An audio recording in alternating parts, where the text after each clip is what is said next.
Let's be brutally honest here, that was a very, very disappointing game between two very good teams. Yes, Arsenal had no Saka, yes, Chelsea had no Palmer, but Arsenal for me are a very, very well-oiled machine. They're a very, very good team, and even their performance, to be honest, today was not really good, because if Leandro Trossard today was a Trossard we know that he's capable of, it could have been 3 or 4 by half time. But I want to talk about Chelsea. I'm a Chelsea fan. I'm disappointed, but am I surprised? No. I've seen the performance against Copenhagen. I've seen the performance against Leicester, even Southampton. Our performances in recent while has not been good, and a lot of that has to go to the recruitment staff. Yes, the manager has to take a bit of blame. He should be setting the side up better, but what can I really blame him for? He has a CDM who is not really fit for more than 5 games a season. Respectfully, I love Lavia, but that's honesty. He's also got an attacker where Nicolas Jackson is injured. Gui is an 18-year-old player that the recruitment staff thought was more than good enough to be a backup. Where again, the blame has to go to Mr. Stanley, Mr. Stewart, and I'm being respectful here. They might have done a good job in terms of recruiting youngsters, but they should be doing better. They should have got a striker this season.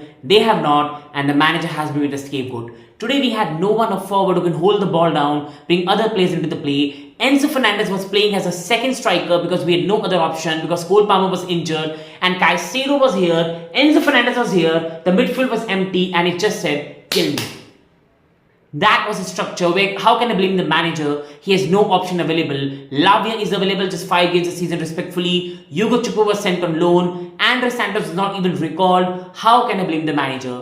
This is something which goes to the recruitment staff for the way they have organized this squad, the way they have signed players. Jadon Sanchez is not an explosive winger who brings a lot of pace. Tariq Josh could have started and provided something different, but he's a very, very young player, and we had no outlet. We literally in this game had no outlet. It was one of the most easiest games for Arsenal they could have ever played. Last season, even under Poch, when we played Arsenal, we were battered 5-0, but even then Jackson had a chance to score a goal. Even then we had an outlet. We had no outlet today, and I can't blame the manager for that. To be honest, today we should be happy we just lost 1-0, and that even really makes me more angry, because Arsenal were not even good today. Their fans will agree with me. They are a better side, but they were really, really average today. And they also look a side who have not been scoring a lot of goals, who are not really themselves really solid, but overall they got the job done, and they still had Merino as a striker who can hold the ball up. They still had Trossard. They still had Martinelli who can provide some pace from the counter. Rice and Odegaard. We had nothing. Their whole midfield destroyed us because Fernandez was here, Caicedo was here. The manager could not have done anything. Lavia was half fit. James is not a midfielder. And we were totally done today. Robert Sanchez made a wonderful save, but again, there were situations where he just made my heart boil. But again, he's still the best keeper we've got at the club, and I'll still back him because he's a Chelsea player, but he's just not really improving to the level you really want. And again, Chelsea should be signing a top goalkeeper, but we have spent 150 to 200 million goalkeepers, and we haven't. So why now?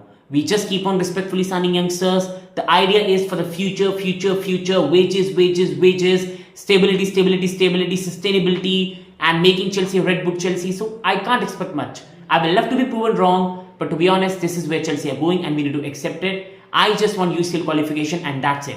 Today we could have confirmed it, but overall we have got Ipswich, Everton, United, Tottenham at home, and respectfully we should be winning all these 4 games.